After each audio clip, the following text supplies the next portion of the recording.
வணக்கம். திமுக தலைமையிலான மதசார்பற்ற முற்போக்கு கூட்டணியில் அங்கம் வகிக்கும் எழுச்சி தமிழர் என் அன்பு தம்பி திருமாவளவன் அவர்களின் வாழ்த்துக்களை பெற்ற வேட்பாளர்கள். செல்வன் செய்யூர் தொகுதியில் போட்டியிடுகிறார். அவருக்கு பானை சின்னத்தில் வாக்களிக்குமாறு பணிவன்புடன் கேட்டுக்கொள்கிறேன். விடுதலை சிறுத்தைகள் கட்சியில் இருக்கிற இந்த 8 வேட்பாளர்களும் வெறும் வேட்பாளர்கள் இல்லை, சமூக நீதி போராளிகள். சட்டசபைக்கு இவங்க போனால் அவங்க தொகுதிக்கு மட்டும் இல்லை, ஒட்டுமொத்த தமிழ்நாட்டுக்கே நல்லது. கூட்டணி கட்சியில் இருந்தாலும் கூட கூட்டணி கட்சியின் தர்மத்தை காப்பாற்றி கொண்டே உரிமைக்காக உரக்க குரல் கொடுப்பவர்கள் நம்முடைய விடுதலை சிறுத்தைகள் கட்சியின் வேட்பாளர்கள்.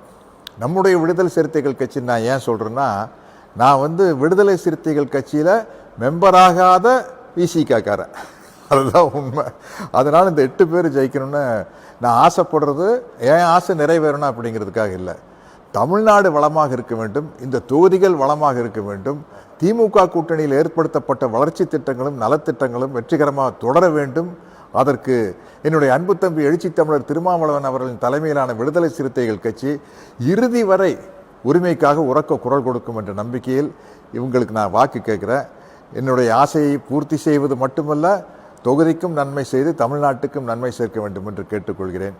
இதற்கு ஒரு சின்ன உதாரணம்னா, தம்பி திருமாவளவன் அவர்கள் பார்லிமெண்ட்டுக்குள்ளே அப்படி காலடி எடுத்து வச்சா பார்லிமெண்ட்டை நடுங்கும். அப்படிப்பட்ட தலைவரின் கீழ் நிற்கும் இந்த தொண்டர்களும் அவர் மேலே தான் இருப்பார். அப்படிப்பட்ட தலைவரின் கீழ் நிற்கும் இந்த தோழர்களும் அப்படித்தான் இருப்பார்கள். ஆகவே அவர்களுக்கு வாக்களிக்குமாறு பணிவன்புடன் கேட்டுக்கொள்கிறேன். நன்றி.